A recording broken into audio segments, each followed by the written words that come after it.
Hello everyone and welcome to today's video. Today I'm going over the news that Florida Governor Ron DeSantis has officially picked Florida's Attorney General Ashley Moody to replace Marco Rubio as one of the two senators from the state of Florida. So the reason the seat was being vacated, if you are not familiar, is Senator Florida Marco Rubio was nominated by President-elect Donald J. Trump to serve as his Secretary of State, which Rubio is expected to be confirmed and would leave an open Senate race for the governor of the state to fill. And DeSantis has chosen Ashley Moody, the Republican, to fill the seat of Rubio.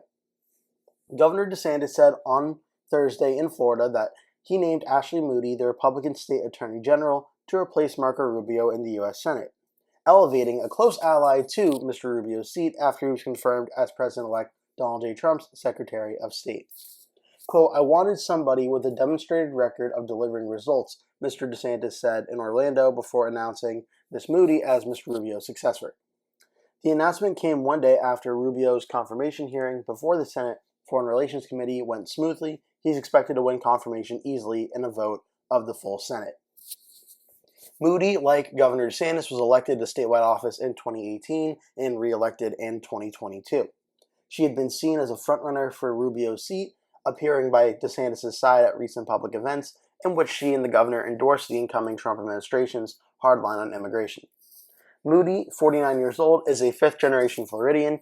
Before being elected as Attorney General, she was a circuit court judge in Hillsborough County, home to the city of Tampa. She had previously worked as a federal prosecutor.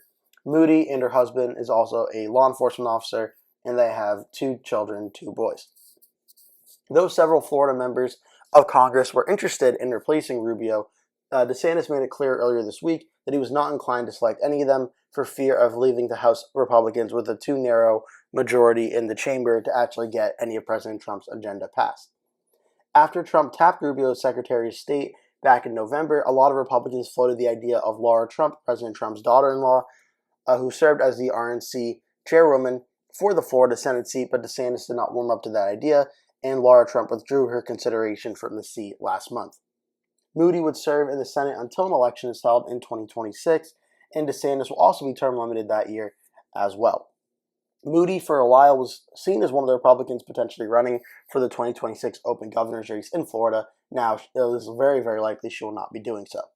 So this is a very big news that I won't say it's not really expected. It looked for the last week or two that it was looking like Ashley Moody was going to be the person DeSantis would appoint for this seat, but now it gives us some clarity on the situation. So where do things go from here? Well, we know for a fact that this Senate race she'll serve for the next 2 years, and she'll be up for re-election in 2026 in a Florida special election to fill the remainder of Rubio's term, which will go from 2022 through 2028. So she'll have quite a long time to serve in the Florida Senate. We also have some other interesting reports of people wanting to run for Senate and governor in the state of Florida. And what I may do a future video on, I haven't really decided yet, is Representative Corey Mills, a Republican who announced he would like to run for Rubio's seat in the 2026 special election. So it'll be interesting to see if he carries through on that, if there will be a primary challenge to Moody come the 2026 election. But that's all conversations for a future date.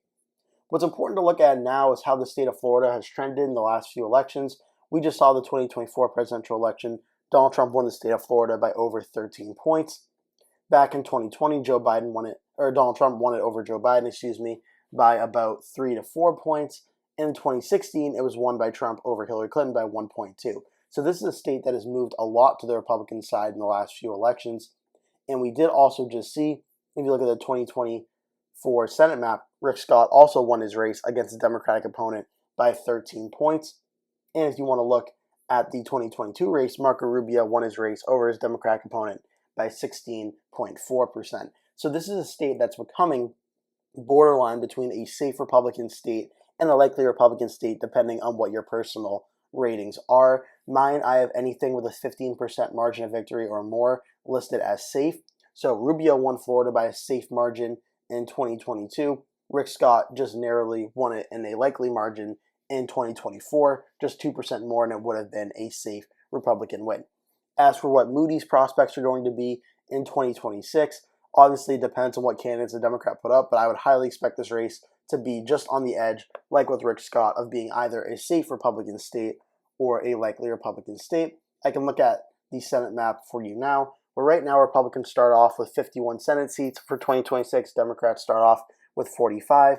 I would have Florida listed as likely Republican to begin with, but I think it's more likely it becomes a safe Republican state by Election Day than goes down to lean Republican. I'm starting it off as likely for now, but I certainly could see this one getting into the safe Republican category without question.